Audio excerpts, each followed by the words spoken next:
ભરૂચના ઝવેરીનગરના મુખ્ય રસ્તા ઉપર બે આખલાઓ યુદ્ધ ચડ્યા. રહીશોમાં ખળભળાટ મચી જવા પામ્યો હતો. ભરૂચ શહેરમાં રોજબરોજ ખુલ્લા છોડી દેવાતા ધોળ ધાકડોનો ભય ઘણો વધી રહ્યો છે. રસ્તા ઉપર ઊભા થઈ ગઈ અને રસ્તાની વચોવચ બેસી જઈ ચક્કાજામના દ્રશ્યો સામે આવતા હોય છે. અવારનવાર તંત્રને જાણ કરવા છતાં હાલ ધોળ ધાકડો રજડી રહ્યા છે. ભરૂચના ઝવેરીનગરમાં આજ રોજ સવારના સમયે બે આખલાઓ વચ્ચે ઘમાસાન યુદ્ધ સર્જાયું હતું. ઝવેરીનગર સોસાયટીના મુખ્ય માર્ગ ઉપર જ બે આખલાઓ વચ્ચે યુદ્ધ સર્જાયું હતું, જેમાં બે આખલાઓ ગંભીર સ્થિતિમાં લડતા હોવાને કારણે લોકોના જીવ તાળવે ચોંટી ગયા હતા અને આસપાસના રહીશોમાં ખળભળાટ મચી જવા પામ્યો હતો.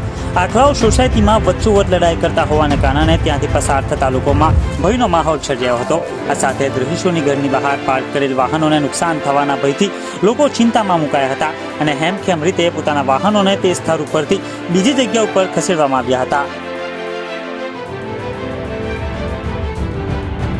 इस वीडियो को लाइक करें, हमारे चैनल को सब्सक्राइब कर बेल आइकन जरूर प्रेस करें हमारी न्यू वीडियो सबसे पहले देखने के लिए।